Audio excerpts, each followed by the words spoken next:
गुजरातच्या भव्य गिरनार पर्वतांमध्ये वसलेले श्रद्धा आणि आत्मशोधाचे तीर्थस्थान गिरनार परिक्रमा 1 ते 5 नोव्हेंबर या कालावधीत होणार आहे. हिंदू धर्मियांचे पवित्र स्थान असलेल्या गिरनार पर्वताच्या 36 किलोमीटरच्या या प्रदक्षिणेत आपण आपल्या भाविकांसह सहभागी व्हा. दरवर्षी तसेच दर पौर्णिमेला गिरनार परिक्रमा करणारे अनेक भाविक आहेत. मात्र कार्तिकी एकादशी ते त्रिपुरारी पौर्णिमेचा कालावधी गिरनार परिक्रमेसाठी विशेष मानला जातो. कारण या 5 दिवसातच वन विभागातर्फे गिरनारच्या जंगलात प्रवेश दिला जातो.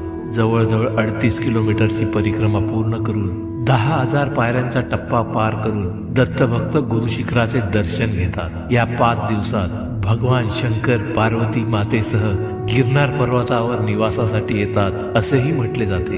गिरनार हा हिमालयाचा पुत्र व माता पार्वतीचा भाऊ. माता पार्वती आणि शिव यांचा विवाह सोहळा 2000 वर्षापूर्वी हिमालयात झाला. बहिणीच्या लग्नासाठी गिरनार समुद्रातून बाहेर पडला आणि जमिनीवर स्थिर झाला. परंतु समुद्रापासून अवघ्या 50 किलोमीटरवर हिमालयात जाऊ शकला नाही. म्हणून त्रिपुरारी पौर्णिमेला माता पार्वती भगवान शिवांसह गिरनारला मुक्कामी आल्या. शिव पार्वती विवाहात सर्व देव, ऋषी, तीर्थ, नवग्रह, अष्टसिद्धी, नवनिधी, 52 वीर, 64 मातृका, 11 जलदेवता, 9 नाग, अष्टवसू, कुबेर भंडारी हे सर्व आले होते. त्यांच्यासह शिव पार्वती 4 दिवस गिरनारवर होते. त्या काळात सर्व देवतांनी गिरनारच्या जंगलात मुक्काम केला होता. आजही कार्तिक एकादशी ते कार्तिक पौर्णिमा या दिवसात सर्व देवता गिरनारच्या परिक्रमा मार्गात मुक्कामी असतात. परिक्रमेच्या 5 दिवसात कमीत कमी 1 रात्र मुक्काम करावा, म्हणजे या देवतांचे सानिध्य व आशीर्वाद मिळतात. ही परिक्रमा केल्याने आपल्या हातून कळत नकळत घडलेल्या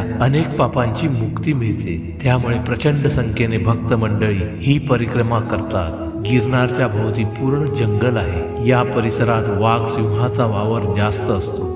पण या 5 दिवसात हे प्राणी आपल्याला काहीही त्रास देत नाहीत. ही दत्तगुरूंचीच कृपा आहे. त्यांच्याच आशीर्वादाने यात्रेकरू निर्भय होऊन परिक्रमा करतात. यतिरूप दत्तात्रया दंडधारी, पदी पादुका शोभती सौख्यकारी, दया सिंधुजाची पदे दुःखहारी, तुम्हा विण दत्ता मला कोण तारी.